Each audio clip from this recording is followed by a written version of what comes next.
بنكمل في برنامج ادوبي XD. معانا النهاردة 10 بلجن مهمين يعني في أول برنامج كده عشان يساعدوك معانا في البرنامج بدل ما تروح تجيب حاجات من المواقع وكده، فهيبقوا سهلين يعني موجودين في البرنامج وفري. عندنا أول حاجة اللي هي ايكون فور ديزاين. ايكون فور ديزاين دي ممكن تبحث عن اي ايقونة هنا، مثلا هو طلع لها كلهم كده اللي ممكن تعمل بقى النافيجيشن بار. ممكن نعمل النافيجيشن بار سريع كده، انت اللي تضغط عليها كده تظهر لك مكان الحاجة اللي انت محددها هي بعدها على طول.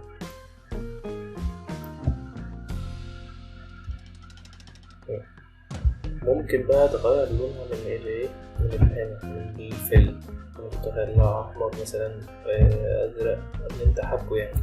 ممكن تبحث مثلا كمان حاجة سيرش،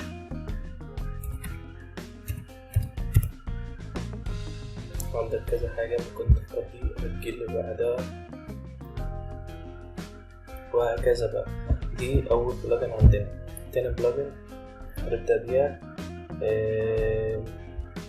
اللي هو الإلستريتور، اللي هو عندنا حاجات مرسومة موجودة في هنا فري. عندنا اتنين، واحدة هيومنز إلستريتور دي إلستريشن، تضغط عليها تختار أي، أو ممكن تعمل سيرش هنا، أو ممكن تضغط على واحدة هنا وبعدين تقول له ضم، وبعدين تعمل كنترول في أو باست، أو تضغط هنا كده تعمل باست تقلب تاني كده يعني. عندنا كمان واحدة تحت اسمها يو درو، نضغط عليها ترى هي واحدة. هو قالك اعمل، لو انت معاك الماك اعمل كوماند في او كنترول في الويندوز، نضغط عليها باست كده. ممكن بقى تعمل ايه، عاوز تعمل ايه يعني، هي شكلها كبير، عاوز تعمل تضغط شيفت مع يعملها لك منتظم.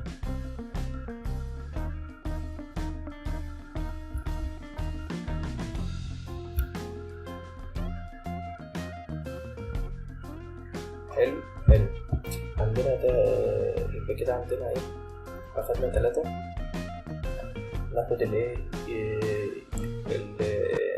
اليوزر فيس، يو اي فيسز دي جميلة. دي احنا ممكن نعمل ايه كذا حاجة من دول كده كذا شكل كده، ونعمل ريبيت جريد. ريبيت جريد دي اللي هي ممكن تعمل لك كذا شكل كده ودي كده، وبعدها دي المسافة اللي بتقللها تزودها براحتك يعني. بعدين نختار أي، خلينا مش مختارين حاجة دلوقتي. بص اضغط كده وبعدين نضغط على يو اي فيسز.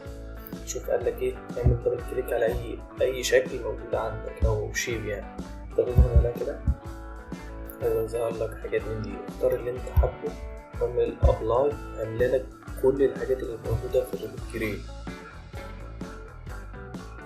ناخد ثواني على ما هو ايه بتجيب من الموقع اللي انت بتختاره الاشكال اللي انت عاوزها. كده تمام كده تمام. ممكن تقوم شايل دول، تعرف فهمت الفكرة. اليوزر ايمج اللي هو ممكن تعمل ايه، تعالى مثلا نعمل هنا البروفايل مثلا يعني كده، هتضغط شيفت برضه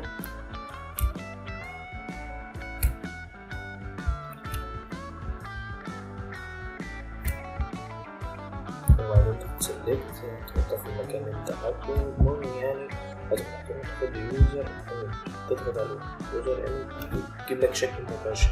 ممكن تختار الكاركتر ده بس يعني انت سكت في الموقع يعني.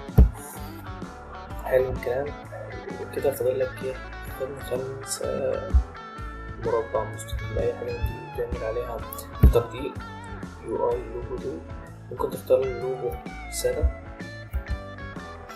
او لوجو كذا، او يعني اسود يعني او بلاك، اختار اللوجو اللي هو ايه color لوجو مارك، بيديك لوجو يعني فيه لون، يعني تضغط على كده بيجيب لك اللوجو اللي انت عاوزه. ممكن تكبره وتصغره برضه بشيفت مع الحركة. حلو الكلام كده، حلو.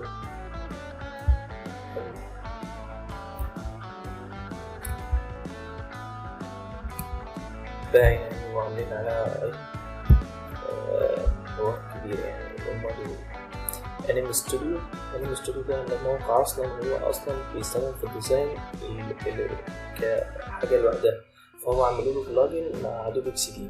البلجن دي بس انت عشان تعمل بريفيو ما بتعملوش هنا، ما بتعملوش في هنا، انت بتعمل بريفيو هنا في الموقع بتاعها، عشان الموقع ده ممكن انت تطلع منه اكسبورت ال HTML و CSS واسمه CSS وبلجن جميل يعني. لو انتوا عاوزين شرح عليه كامل يعني انا ممكن نعمله، بس على حسب اللي انتوا حابينه. يعني مثلا ايه، تعالى نعمل حاجة بسيطة منه. انت عاوز تعمل هافر افكت مثلا ولا ايه كده، انت بتضغط على ايه بلس دي هيجيب لك مجموعة اشكال.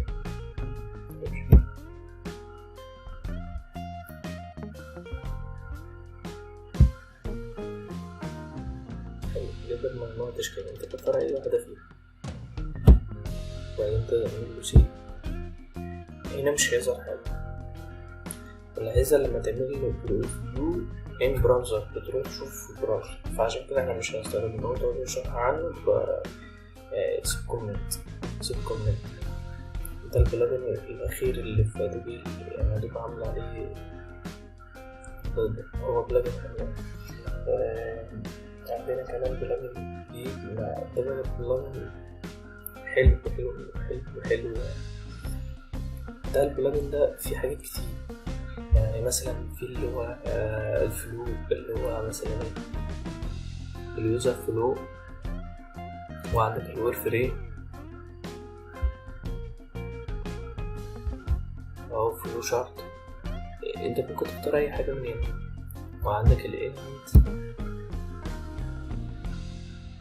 اللي انت برضه ممكن تعمل فلو شارت انت بقى بنفسك، انت اللي انت عاوز تزود ايه تنقص ايه يعني. البلجن ده من البلجن اللطيف دي بقى تروح يعني تختار اي مثلا بورد كده ولا ستارت درو، ممكن ترسم انت تعلم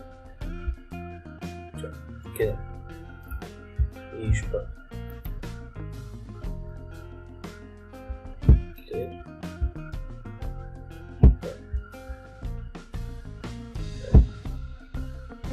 بس انت البلجن كده بره ستوك جميل، بلجن حلو يعني. بتكتب اي حاجة هنا مثلا ايه، بتختار فيتنس مثلا مربع كده، بتروح تختار اي حاجة من دول مثلا ولكن جيت كده بعدين تعمل ابلاي. لو انت ضغطت على الأسهم مرتين كنت تظهر لك بيانات طبيعية، تبقى في المكان اللي انت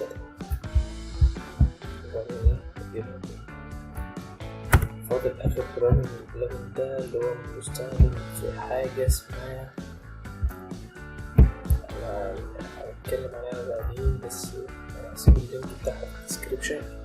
بلجن حلو يعني ممتع برضه، انت بتروح تجيب ايه بتنزل حاجات من عندهم، وليكن مثلا ايه ايفون برو اكس ايفون 11 مثلا، وهي تنزل شوية حاجات لو البيرر بتاعتهم عندك، وبعدين بتاخد الحاجة دي.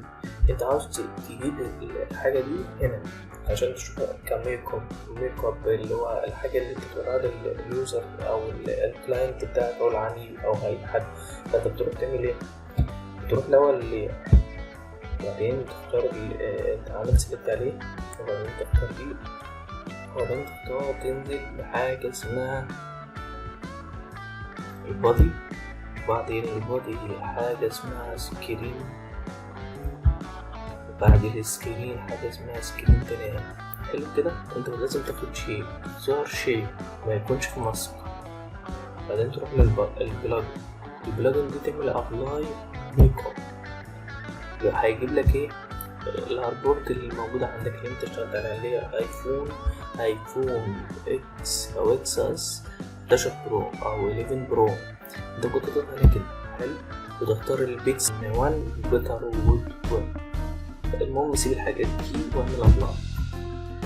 حاجة بلجن دي من الحاجات بدل ما بتتعب في الميك اب كده بس كده. يعني عندك كده الشاشة بتاعتك اللي هي على الموبايل كده، الموبايل بتاعك موجود اللي انت بتوريه لليوزر او اليوزر يشوفه يبقى قدام عينه، بدل ما هو ايه عبارة عن كده هيبقى عبارة عن موبايل. يعني انت بتوري له حاجة زي شبه في الواقع يعني او الحقيقة يعني. بس كده احنا عندنا 10 بلجن. شكرا لكم، واعمل سبسكرايب.